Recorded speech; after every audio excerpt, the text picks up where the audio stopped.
by Universitas Negeri Jakarta. This is an event that takes place once a month, and the focus of our seminars is language, society, and education. And this month, the speaker is a friend and colleague of mine from the University of Leeds, Harry Kuchah. Harry and I have done the same thing in different directions. Recently, he achieved British nationality, and recently I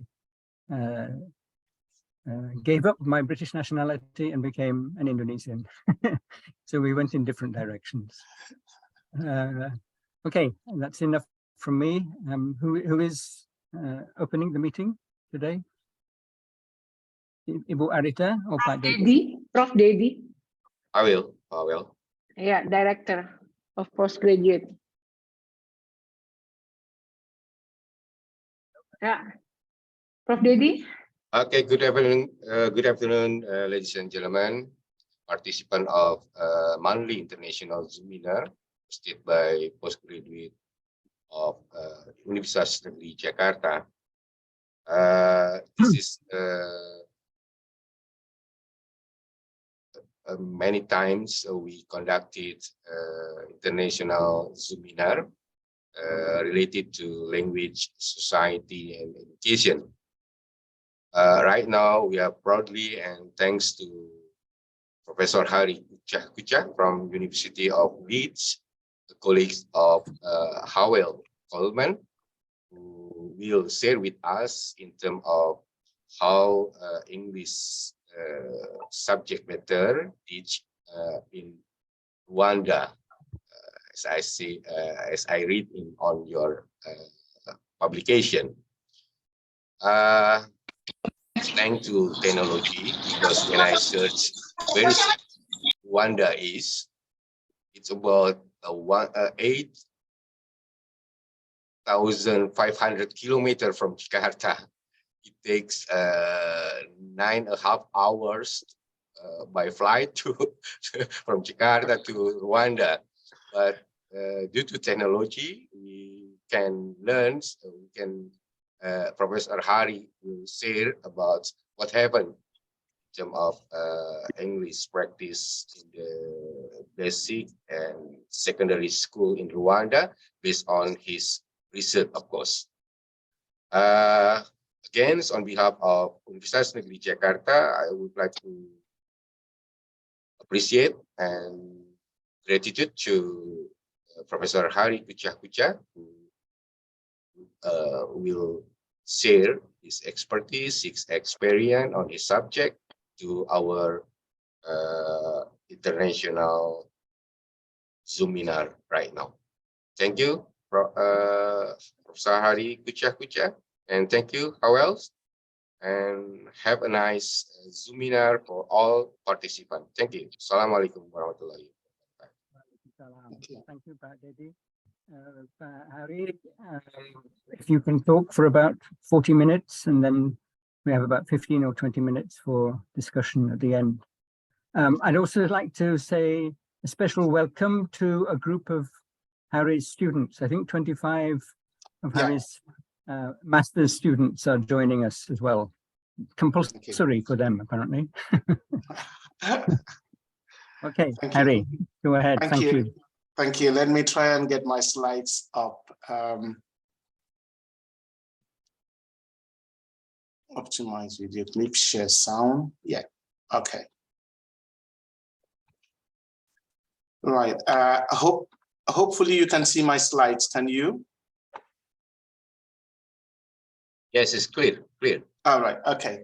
Well, thank you very much for the warm words at the beginning, Ibu Dedi, and thank you, Howell, for this real privilege to be speaking to an international audience, including colleagues and probably students in Indonesia. And Howell Coleman didn't say he's one of the people I don't say no to. and for all sorts of reasons, because he's such a big brother and an inspiration for me. I've had a bumpy but also exciting time in the UK, and every step of my professional and academic development, he has been one of the very few people who supported me enormously. So it was a privilege when he invited me to give this talk about research that I have been doing with colleagues in Rwanda. And because I am sometimes very intimidated with an international audience that I have not met before, I brought my students around so that they can support me from the background. So they're here to support me in spirit. So I'm going to be sharing insights from a research that started in 2018 and we concluded this year in Rwanda. And I'm focusing on just one of the many themes that have emerged from this research project. It was an ESRC, Economic and Social Research Council research project, which focused on exploring opportunities for learning justice. And it was a case study of girls' educational experiences in English medium basic education schools in Rwanda. That was led by Dr. Milligan, my colleague who is at the University of Bath, and I was co-investigator alongside our Rwandan colleague, Alphonse Uwe Rabeyo. And then we had two fantastic young women as our research assistants, both from Rwanda, who supported us through the data collection phases. This was really important for two reasons. First, because COVID interrupted our project, so it took a lot more time, but also because being Rwandan women themselves, sorry, I'm recovering from COVID, so I would have cough from time to time. So being Rwandan young women themselves, it was easy for them to get insights into the lived experiences of the young girls we were working with. Broadly, our research project explored ways that learning in English might particularly affect or influence or affect girls in basic education in Rwanda. And it was also driven by our belief and our commitment to the ways that education can be a positive force for an equitable world. But of course, we know that it is too often a reflection and a reinforcement of historical and contemporary injustices. And Massacre argues that very strongly in his paper on decolonizing education and the curriculum in Africa. We also followed Nancy Fraser's social justice approach to try and interrogate English medium education in terms of her concepts of redistribution, recognition, and representation. And the study considered the ways in which English medium education could enable or disable epistemic justice. And I will be talking about this quite a bit in this presentation. And we did this by examining the ways that children are epistemically excluded or included. So they might be present in the classroom, maybe participating, but sometimes their participation is tokenistic. And we would be exploring this a bit more as well. And finally, we drew from multilingual education scholars, particularly in Africa, who have highlighted the importance of talk in language development and access to the curriculum, particularly work by Ngaru in Zimbabwe, Vuzo and Ruba Gomia in Tanzania. So, because I am all very good at getting my audience to sleep, I thought I would start with a video that actually captures the full, the research, the key message of the research. And if you, once you've watched this video, you can be satisfied that you've heard the essential parts of the presentation. I will get on after this, so please just bear with me 1 minute, 1.5 minutes, and watch this video that captures the essence of the entire research project.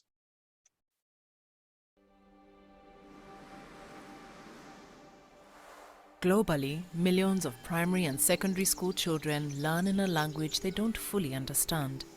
In Rwanda, children are taught all their subjects in English, and whilst most just about pass their English primary exams, around half fail their secondary English exams. These rates are even higher for girls, especially those in the most rural and poor districts. The EMI Girls Rwanda project interviewed and observed girls in 4 districts and found that some cannot follow classroom content and many rarely talk. They are therefore unable to practice the English needed to understand content in all lessons. This seems to be harder for many girls because language demands intersect with the added socio-economic challenges and gender norms they face. Whilst some have found their own ways to get by, for others, English is just one obstacle too many. Without language, girls cannot have education, and without education, there cannot be equality. It's time to put language on the girls' education agenda.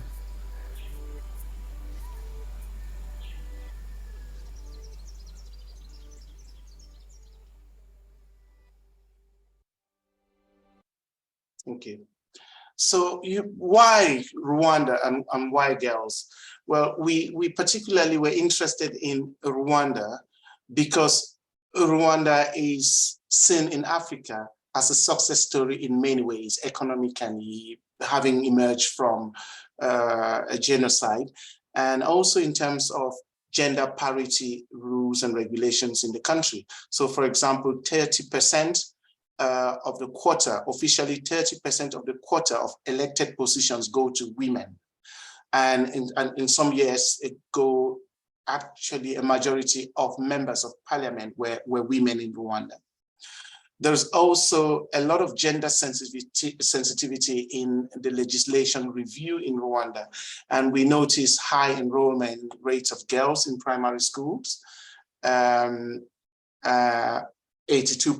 versus 88% versus 87% for boys, and also in lower secondary school where basic education ends. Now, we also understand that girls' education, both in terms of access to and completion of basic schooling, is a global priority and also a very strong priority in Rwanda. Unfortunately, transition from primary to secondary school is often an issue, and it's even a bigger issue transitioning from secondary to tertiary education. And of course, EMI was, in fact, when we started, English medium education was implemented from the 3rd year of primary schooling. And by the time we had just started our research, that policy was changed, and there's a very strong Anglo-normative policy that prescribes English language as a language of education from the 1st year of primary schooling. So we thought this was a country that had some exciting legislature, but also an interesting policy in terms of language of learning and teaching. So broadly speaking, we started our project by a survey of existing data. So we looked at national surveys in terms of gender issues and gender perspectives around the country that was conducted by the country itself. But more importantly, and what's relevant for this paper, we looked at existing results nationally in English language, particularly for children at the end of primary school, which is primary 6, but also at the end of the first phase of secondary school where basic education ends, and that's junior secondary, secondary 3. And we found from the national statistics that we took from the Rwandan Education Board, we found that there were high rates of pass for primary 6, in English language for girls and boys, although they were just passing, so their results were always at the very average level across the board nationally. But we also, so for example, so we also found that there were large numbers of learners who were not transitioning from primary school to lower secondary school.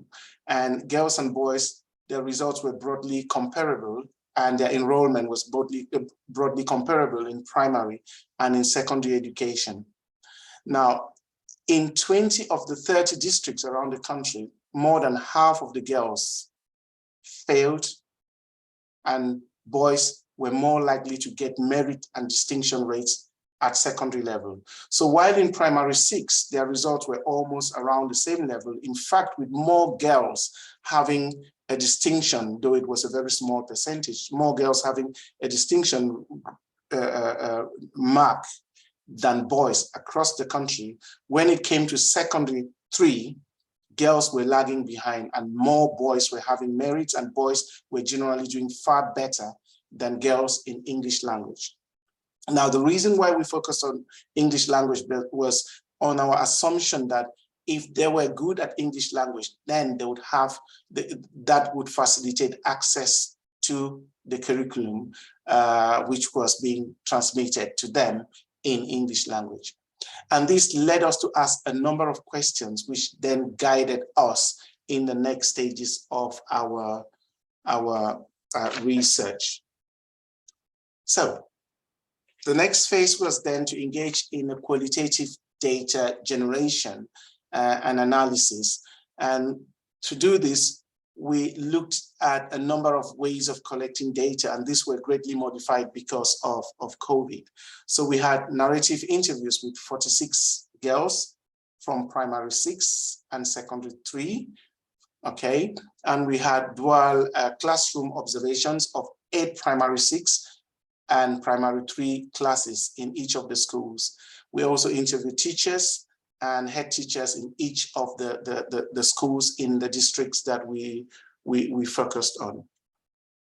And also the interview data we analyzed thematically and through the creation of individual narratives. So we've worked on, our colleagues, and I think it's Lizzie Milligan leading on that, has been putting together individual narratives of each of these girls, which we would upload onto a web page.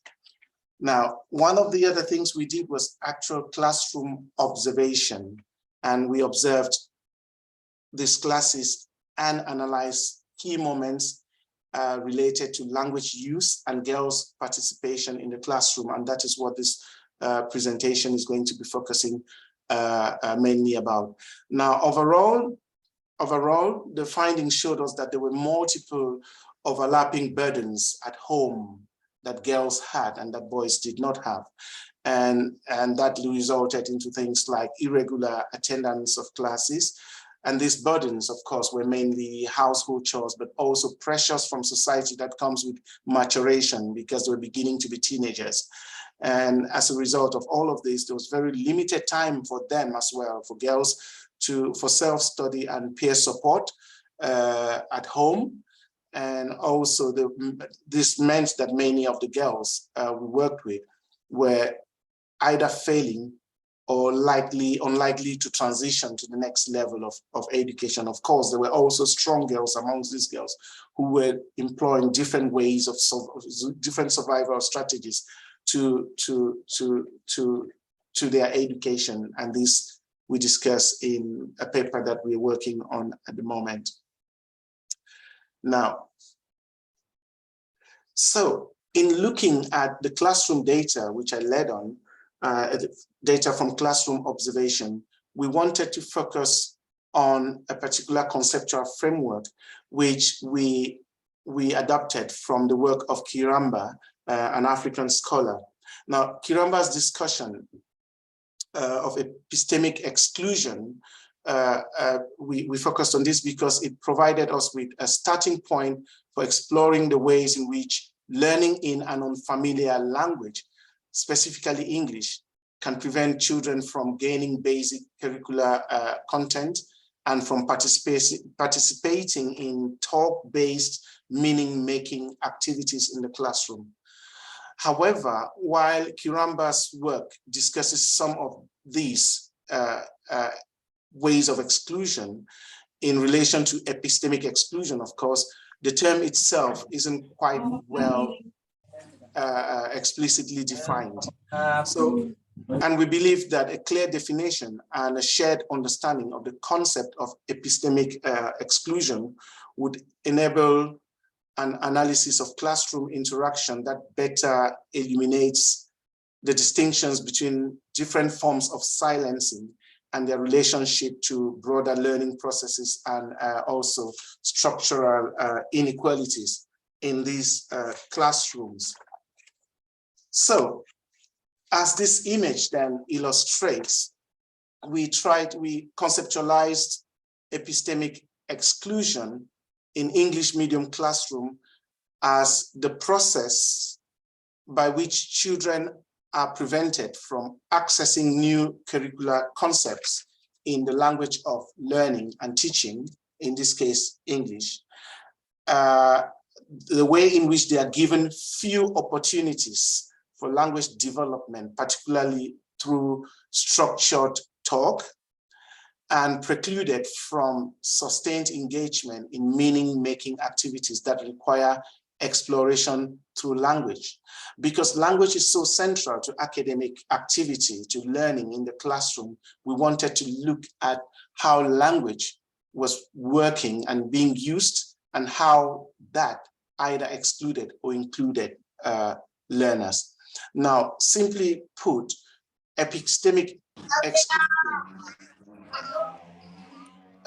could be seen as looking beyond what is visible in the classroom. So for example, girls were present in the classroom. They were in some cases active in the classroom, but their activity was mainly tokenistic and it didn't involve actual meaningful learning in the classroom. And we found that to be an epistemic exclusion. Right. So what I want to do next is to just look at some of our findings, and I would very briefly look at what was happening in primary 6 in some of the classes we observed, and then focus more on secondary 3, where the real issues begin to emerge. So before I do that, I just wanted to explain some of the meaning-making activities that we got from our observation. So we categorize these meaning-making activities into 3 main groups: constrained meaning-making activities, and these were looking at activities which included use of language to finish the teacher's sentence, or just repeating phrases from the board that were written on the board, for example, or responding to close-ended questions as a whole class, more like choral responses to the teacher, and responding to closed individual questions as well. Now, guided meaning-making activities were those activities which included students responding to open-ended individual questions, exploring talk in groups, although mainly in the local language, and summarizing content in their own words. Spontaneous meaning-making activities, which would be more cognitively engaging and which would involve greater use of language, were activities such as asking the teacher questions spontaneously, correcting themselves or correcting their peers without being prompted to do so. Now, in primary 6, overall, the classroom observation in primary 6 did not reveal a consistent gender difference. So we didn't see that at the primary school. However, across primary 6 and also secondary 3, lessons were entirely teacher-fronted, and teachers' pedagogic practices limited students to constrained meaning-making activities. And even where there were opportunities for students to engage in spontaneous meaning-making language use, these practices, the teachers' practices, silenced them. So for example, and this is one of those examples in primary 6, the teacher asked students to define some terms, but their attempts were unsuccessful. And then the teacher reverted to repetition, first by modeling the sentence and asking students to either complete the sentence or substitute a single word from the previous example. So for example, replacing horizontal for latitudes with vertical for longitudes. Now this meant that though the lesson looked like it had a lot of student engagement, because you can see that the students are responding in chorus, the nature of their participation was limited to constrained meaning-making activities. They were actually just finishing off the teacher's words rather than actually thinking up and producing those words. So they were requiring very little more than repeating or replacing single words. Another example from primary 6 is where we also saw examples of teacher practices which more actively silenced students. So, for example, in a maths lesson in one of the districts we worked in, the teacher did not allow students even to answer the question, even when they had raised their hands.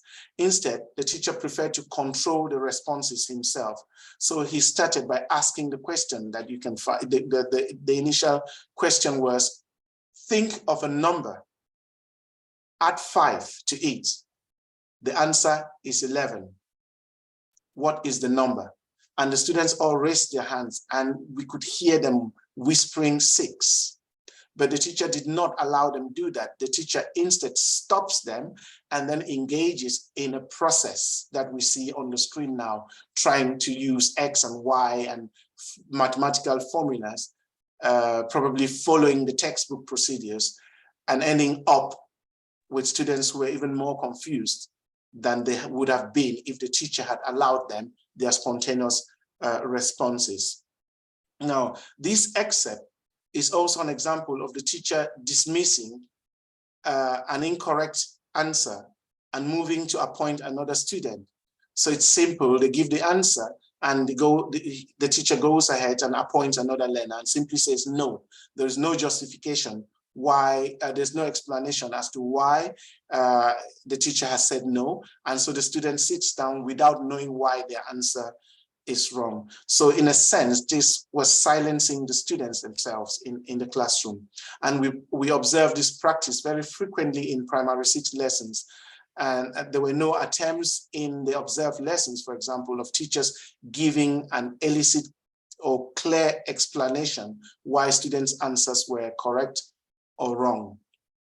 And this we categorize as a form of silencing in the classroom, depriving students from being able to express themselves spontaneously and develop their own learning. Now, the real crux of the matter starts in secondary 3, where we observed both silence and silencing. In the primary school, there was no real silence. Students were very active. They were all trying to answer the question, raising their hands. They were confident, so there was no problem. However, when we get to secondary 3, then we start experiencing silence and also silencing. So for example, classroom observations in secondary 3 revealed very stark gendered patterns, with girls appearing to be both silent and also silenced.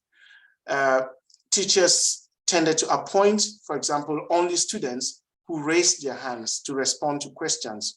So the students who did not volunteer to answer the teacher's questions were mostly silent, and frequently they were disengaged from the lesson. In all secondary 3 classes, girls demonstrated reluctance to raise their hands or to respond to the teacher's questions, and their participation was therefore less frequent than boys. And because the teachers rarely named students, they just relied on students who were raising their hands, this meant that many girls were silent in the classroom. Now, in a geography lesson in the district of Ruango, for example, where there were 16 boys and 29 girls in the classroom, only 1 girl consistently raised their hands. And despite the teacher making some attempt to include other girls. Now, interview data, which I don't include here, which we use in another paper, when we talk to these teachers, many of them, they were gender sensitive. They were aware, they felt that the girls were as active as the boys. But this is because there were often 1, 2, or 3 very active girls in the classroom who raised their hands all the time and were likely to be appointed be asked to speak. So if you consider a class of 16 boys and 29 girls, and boys constantly raising their hands and only 1 or 2 or 3 girls talking, that tells us that the rest of the 25 or 26 are silent. Now, there were other ways in which we observe silence. And of course, silence in the case, the example I gave of one girl cannot be solely attributed to the language barrier. We can't, because the teacher himself consistently shifted from English to Kinyarwanda, which is the local language, the national language in Rwanda. And the teacher encouraged students to respond in the local language in Kinyarwanda, whenever he found that it was hard for them to give answers in English. So English here is not the only problem. However, despite being offered opportunities to use Kinyarwanda in some of the lessons, the girls still rarely volunteered to speak. Now, girls' reluctance to participate in plenary activities was evident also through their non-verbal and verbal demonstration of low confidence. In a history lesson, for example, we observed that boys were more willing to take risks, even when they did not know the full answers to the teacher's questions. In a full class activity, which was to write an introductory paragraph to the question. The teacher's question was, explain the causes of the Second World War.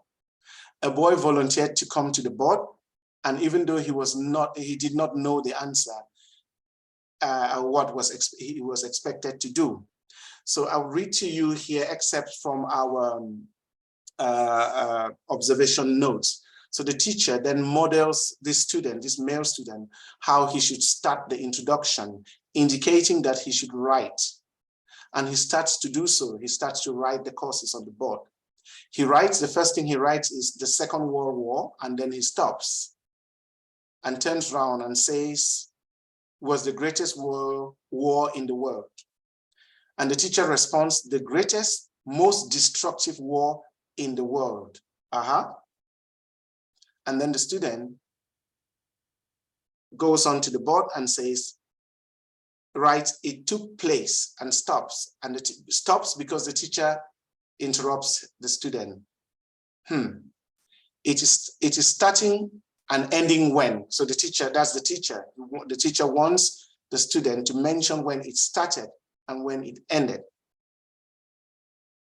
The student turns back round to the board as if to write something, but he doesn't yet know what he wants to write. And then he stops and says, it started in 1939. At this point, he's still hovering with the chalk next to the board as if he's unsure. And then the teacher says 1939 up to, that's a question. And the whole class responds in chorus, 1945. And then the teacher then instructs the student standing on the board to write it there, the teacher says. So this is a boy who clearly doesn't know what to do, who doesn't quite know the answer, but is confident to go to the board. We didn't find girls doing this. Girls, though, were generally reluctant. So they were reluctant to raise their hands, even when they knew the correct answers. And I'll give an example in a minute. So continue this same activity I just described here. The teacher asked for volunteers to give information about the countries that fought in the war. None of the girls volunteered. And this was our observation. The teacher looks around for a few seconds before calling a girl by name. So at this point, the teacher actually called the girl by name, and the girl had not raised her hand. And she gave the correct answer. And the teacher repeated the answer, Allied powers and Axis powers. And then she says, the teacher here says flowers. That was a way of saying clap for the student. And they had hand gestures like flowers to that student who had participated to praise her. So we felt that female students, even when they knew the answer to the question, they were reluctant to raise their hands. They were reluctant to volunteer. But boys, even when they didn't quite understand the task or even know the answers, were more confident to stand up and go to the board and make mistakes. Now, and this pattern was observed regularly in this lesson and across different subjects in the different schools. For example, in a geography lesson in another district, girls did not generally raise their hands to answer the teacher's questions. But when the teacher appointed 2 girls to summarize a lesson, they did, and they responded, but only to reproduce or regurgitate the teacher's exact words that had been uttered before. Now, their reluctance to participate in whole class activities was also seen in their delayed and quiet responses. So even when they responded, they were very low, their volume was very low, and we had teachers asking them over and over to speak up. In one of the districts, in Nyarungenge, for example, some girls were observed bending over. So they were literally bending over to hide their faces to avoid being called upon by the geography teacher. And across the lessons observed, apart from just one lesson where a boy was inaudible, it was always the girls who were not audible enough. Now, another geography lesson in Kihere offered us an example that was repeated across lessons. So when a question was posed by the teacher about minerals, the first girl raised her hand, responded while still leaning over the desk, and sat down even before she had finished speaking. And that showed that she really lacked confidence in herself. And there were lots of other examples that I can pull from. But what you find on the screen were different ways in which we observed girls' reluctance and lack of confidence in responding to or in participating in classroom activities. Now, to understand this was very complex for us. We couldn't really pin this down to particular things. But what happened then was that we had to draw from other sources, particularly from our 2 research assistants who, as I said earlier, were Rwandan ladies themselves, who shared with us cultural norms within the Rwandan society, which may add particular contextualization and may resonate to other classroom settings in similar cultural environments. Here we're thinking about the key Rwandan proverbs, which I share with you here on the screen, 2 key proverbs. The first one that says, "No hen can shout when the rooster is around." And another one which says, "Women can dance, but cannot do a hero's dance like men." And our colleagues felt that that was a cultural and ethnocentric way of looking at life, which in a sense influenced the way girls reacted in the presence of males. And how about silencing? Now, the first thing about silencing, and I hinted on this when we looked at the second example from primary 6, was that the teacher's pedagogic practices tended to focus on whether students' responses were correct or not, rather than explaining to the students why their answers were correct or wrong, or giving them an opportunity to correct each other. So as a result of this, students did not engage in meaning making through exploring missing knowledge or their misunderstandings. So for example, in a biology lesson in Ruhango, the teacher appointed a girl to respond to a question on the board. Now she started writing her answer, but was unsure about her answer and erased it with her hand.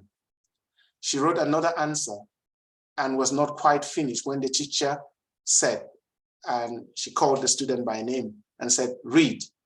So she turned around to look at the teacher and asked, and the teacher asked, "What are you right?" Now there are issues of proficiency, as you can see from the teachers we observe. And she read aloud what she had written. And the teacher simply said, "I thank you because you tried. It is not correct." And she called another student. Consistently across all lessons observed, especially in secondary school, this was a pattern. Your answer is correct. In fact, sometimes the teacher asked the class, "Correct?" And they said no, or or yes. And they went on, no explanation, no justification for why the questions or the answers, the students' responses were incorrect. Now, this example on the screen is a critical epistemic moment where students were not only restricted to constrained meaning-making activities such as reproducing previously learned knowledge, but were not helped to transition to an understanding of the correct knowledge through engaging with their mistakes.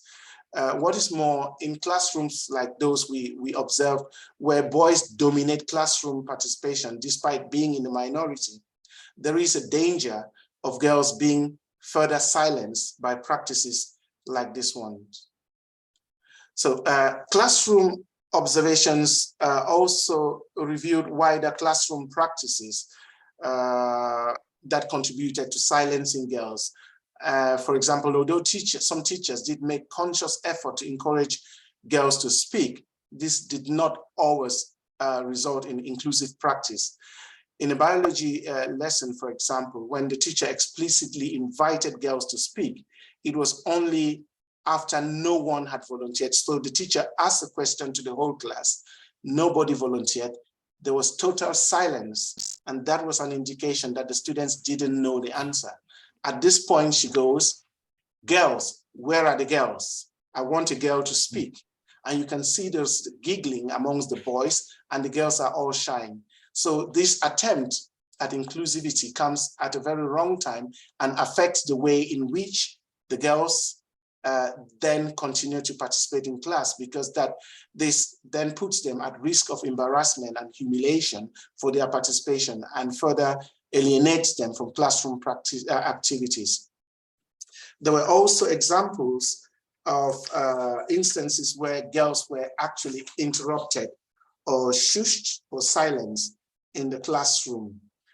In a geography lesson on climate change, for example, in Luango, the teacher appointed a girl who had volunteered to name another characteristic of a desert climate. So they were talking about the climate in a desert. And she spoke as she stood up saying, and what she said was, it has high trees.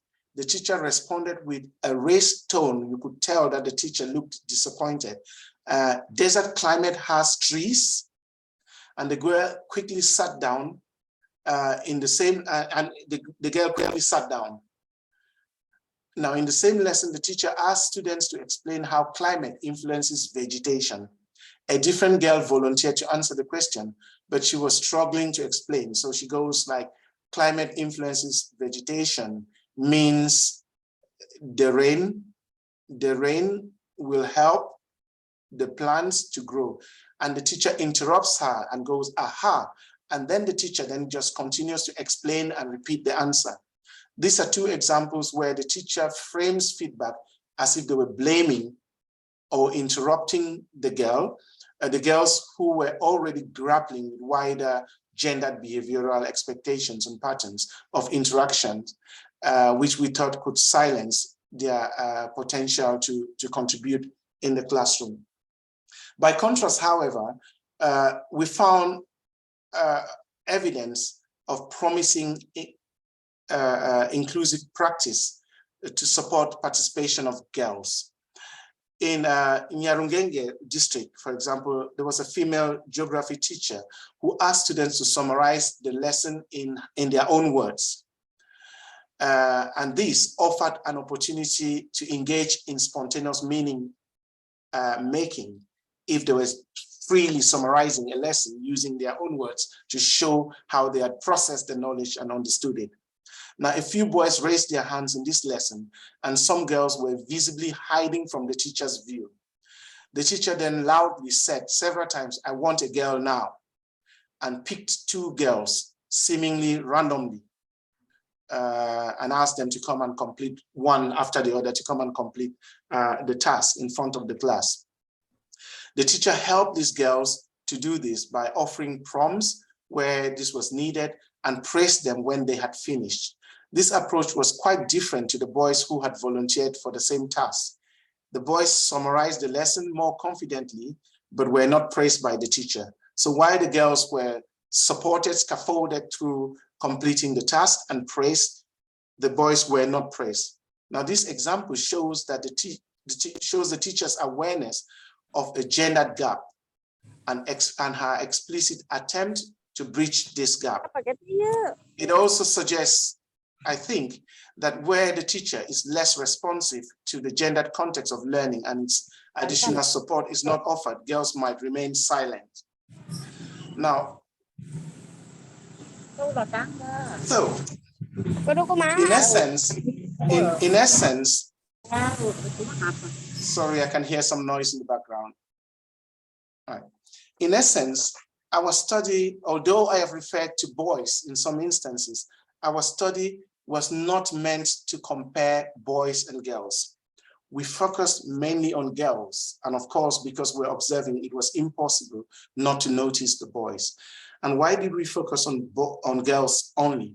Because we wanted to respond to commitments for the Sustainable Development Goals, number 4, which talks about ensuring inclusive and equitable quality basic education for all and lifelong learning, of course, and which Rwanda and other African countries signed up to, and Sustainable Development Goal number 5, which focuses on achieving gender equality and empowerment for all women and girls. And we thought that examining ways in which girls are supported through education is an important way of ensuring that the gender equality and equity is achieved right from the start of education.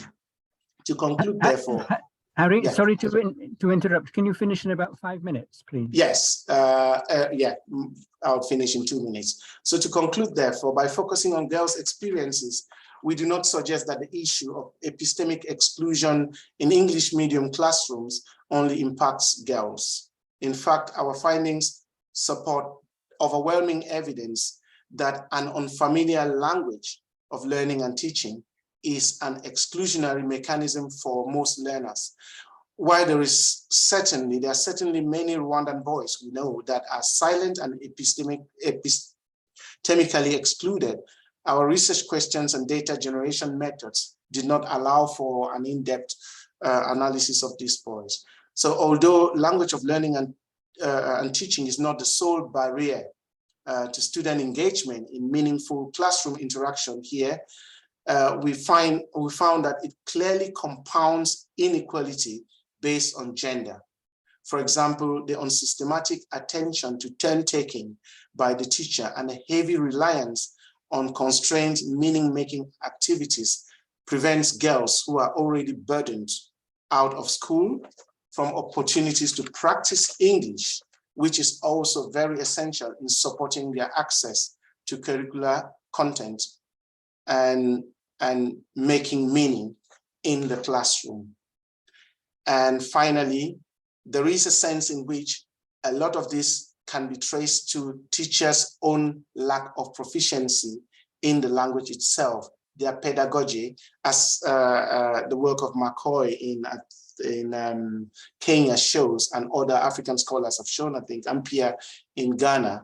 There is an extent to which those pedagogic practices that end up silencing girls are actually a result of teachers' lack of proficiency in the language of instruction, of learning and teaching. So from the student's perspective, as well as from the teacher's perspective, there is a need to reinvest in girls' education and put it at the center and support teachers to be better aware of ways in which they could support girls if we hope to achieve gender equality.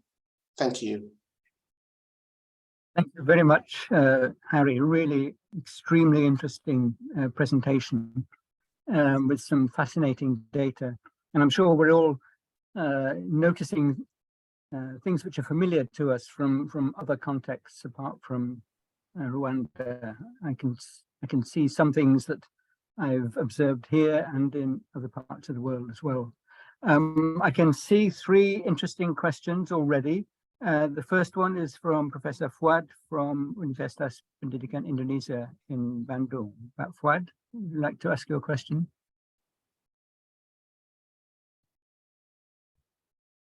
Hello, Fuad.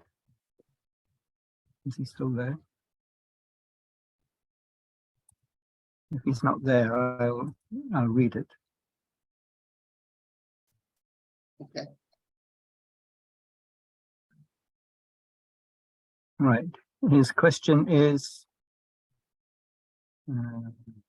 lost it again.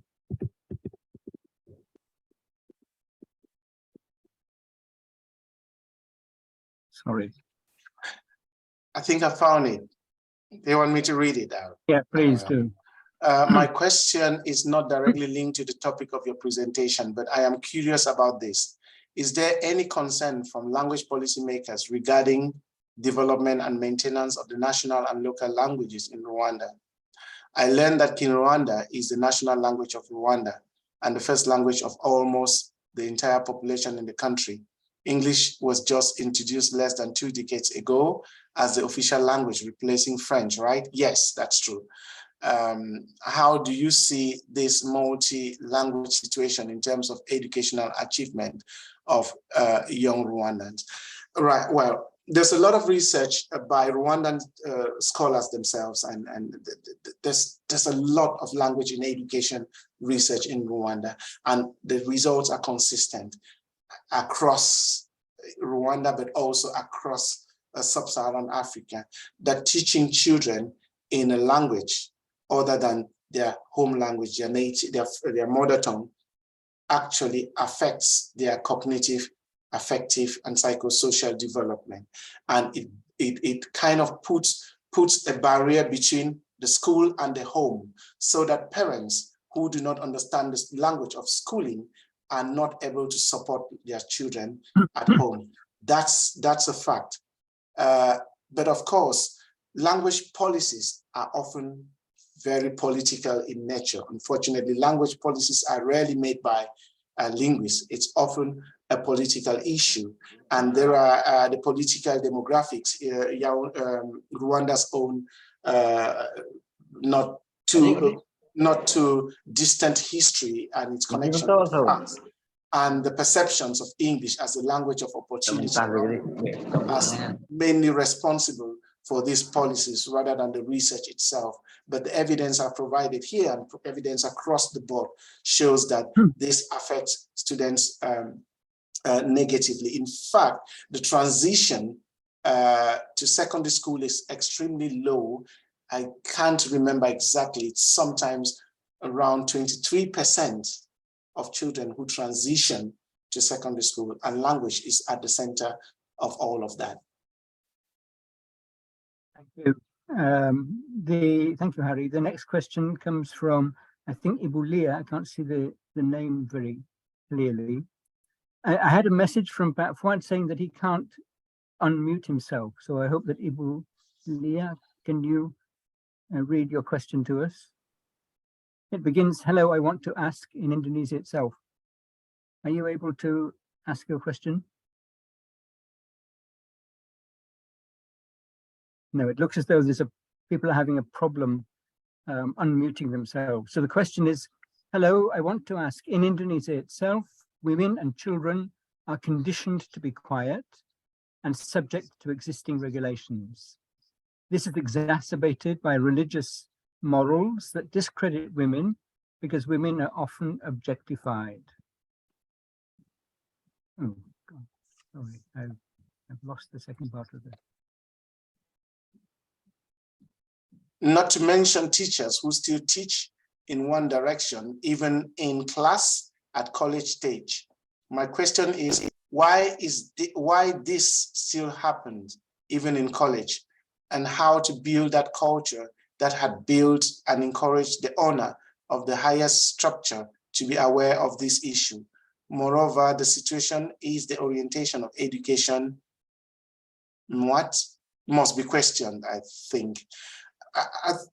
I am not too sure if I can answer this question on behalf of Indonesian policymakers or practitioners, unfortunately. But what I can say is that, and this is obvious, we know that what happens in school is actually a reflection of what happens in society.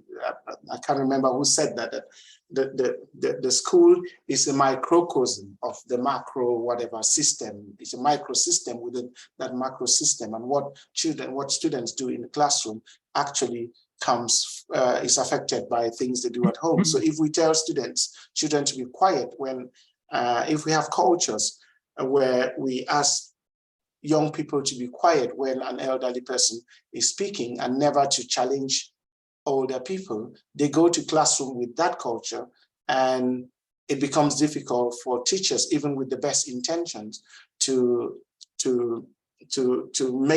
bring them to speak freely and interrogate and all of that. So there are huge cultural issues, granted, not just in terms of language of education, but also in terms of education more broadly. Unfortunately, in many of these cultures in Indonesia and elsewhere, the pedagogic practices that we adopt are often from Western cultures that are not exactly like our cultures. And so there's this constant friction between this disconnection between those interactive processes that we train teachers to use in the classroom and the real cultures from where the students and the teachers come from. How we reconcile that is something I don't know. But of course, I have constantly militated for a context-appropriate pedagogy, a way of developing aspects of our practice and a curriculum that reflects our own culture, but is also outreaching and embracing the rest of the world, because we are developing citizens, not just of our countries, but people who would interact with people around the world. Yeah, indeed. Thanks. Now I can see a couple of comments from David Polfriman. I hope that you can unmute yourself, David, and tell us what you'd like to say. Yes, I'm able to unmute myself. Thank you. Yes. Hello, David. Wow. Hi. Good to see you. This is really interesting. Good to see you too. Good to see you too. Ooh. Yeah, so I had a question. I just wondered if gender segregated education might help with this. I mean, I've read some things in the past about how females in separate education are able to kind of develop more. So I wondered what your thoughts were about that. That's a serious one. To be honest, well, in addition to being intimidated now, seeing David here, I don't think I have a direct response to that.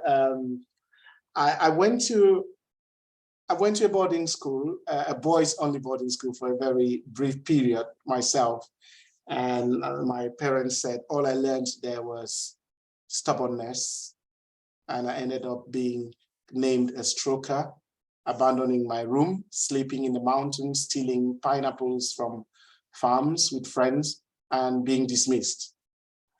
I don't know how the reality would be for girls, and I don't know what would be promoted there. So I'm a bit cautious. I know there is value in having a single-sex education, and in fact, in the Arab world, that does happen.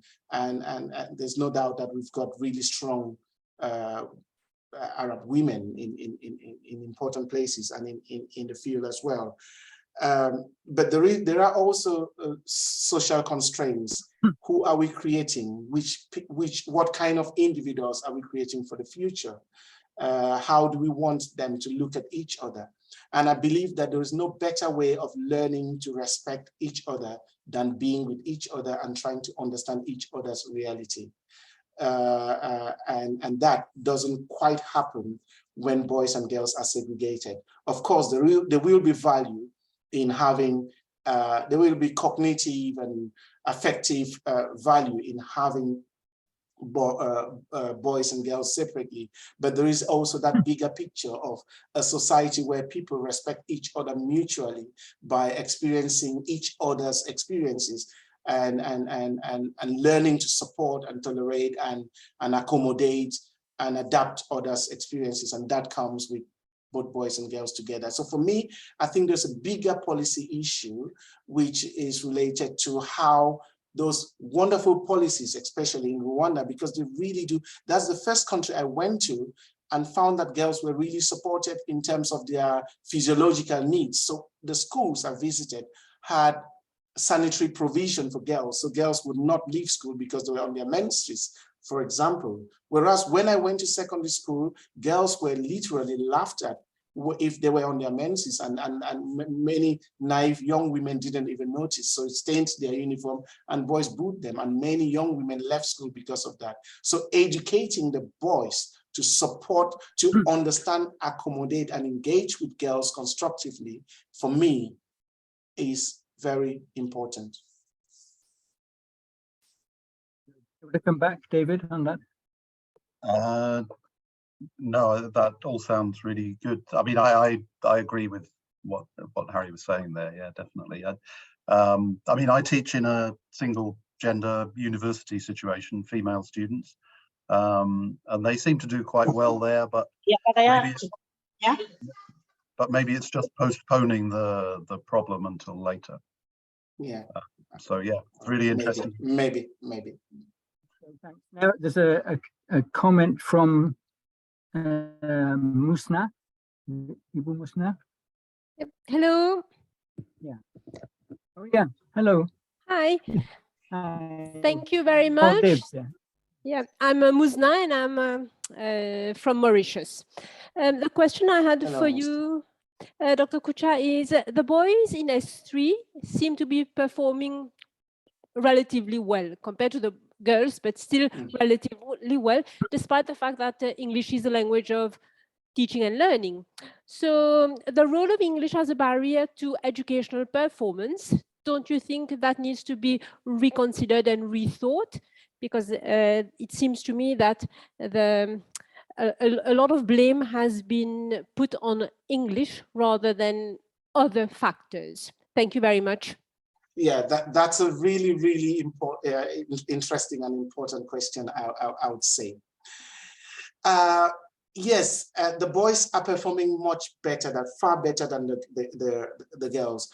But as you can see, that is also because they are engaging in the classroom far more than the girls are engaging. So they are getting more opportunity, more attention from the teacher, more opportunity to express themselves, to engage in not just constrained meaning-making activities, but especially spontaneous meaning-making activities, even when they are making mistakes. And we know that part of learning is actually making mistakes as we go on, okay? So they are having those opportunities and as a result of that, are developing their language, their English language, in a way that girls are not, because they are not having that language. So language, we know, is learned like riding a bicycle. The more you practice, the more you are able to learn the language. So boys are having a better opportunity to practice the English language, whereas girls are not. So in a sense, it is still that linguistic barrier.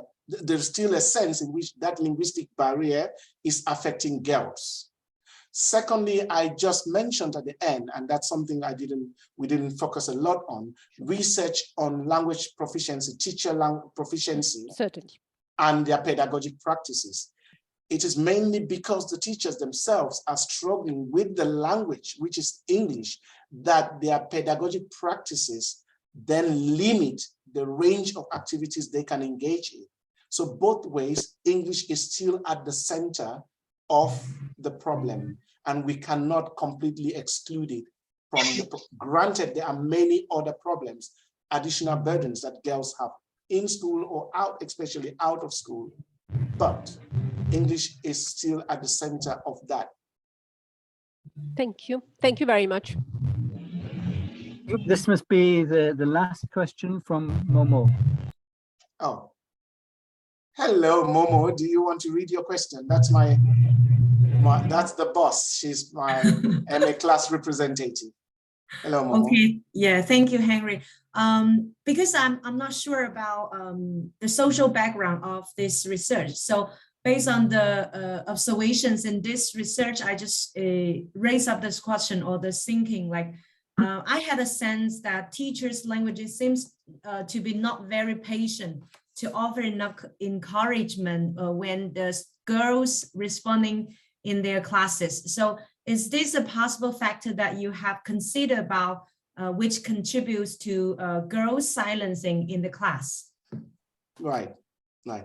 I will not say that teachers were particularly less patient with girls than they were with boys. I wouldn't say that because the practices were the same. The problem is that the teachers were mainly relying on students who raised their hands, and the boys did that more than the girls. That in itself is a problem.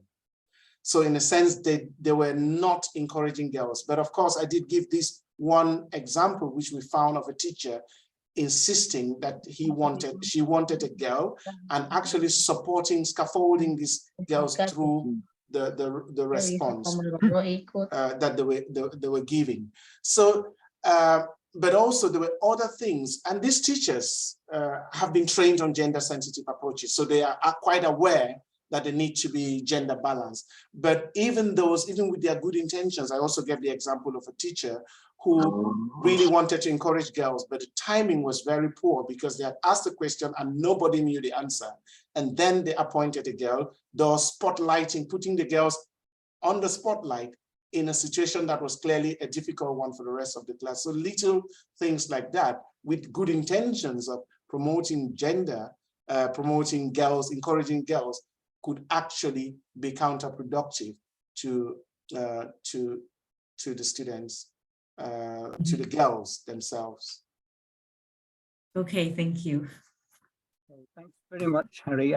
We're over time already, so unfortunately there's no more time for questions. But I think this has been extremely interesting, and beyond the points you're making about language use and selection of language. What we see is that what's happening in the classrooms can only be understood by looking at a much broader context. At the moment in Indonesia and 6 other countries in Asia and Africa, there's a large-scale project called RISE, which you may be familiar with, which is coordinated by the University of Oxford and funded by the governments of the UK and Australia, which looks at system-wide, or attempts to adopt system-wide research. So looking not only at specific problems, but trying to understand the whole context of education within the education system itself, and also the social context, the political context, and so on. And in fact, earlier today, I was talking about this at Universitas Pendidikan Indonesia in Bandung. So what you're saying reminded me of that approach, system-wide approach to analyzing the context. So thank you very much again, Harry. Very, very interesting and useful. And just a little to say about our next session, the last one of this semester will be on the 15th of December. We go back to Thursday as usual at 1600 hours Western Indonesian time. Again, the speaker is talking about Africa. This is Professor Soginho Francisco Matsine, who's teaching at the University of South Africa. And he's talking about mother tongue education in South Africa. So I hope we will see you all again next month. Thanks again, Harry. I see that more than 195 people have been present, so almost 200 people from all over the world. Many thanks. See you again next month. Thank you. Thank you very much, Khairul. Thank you, Harry. Thank you. Thank you.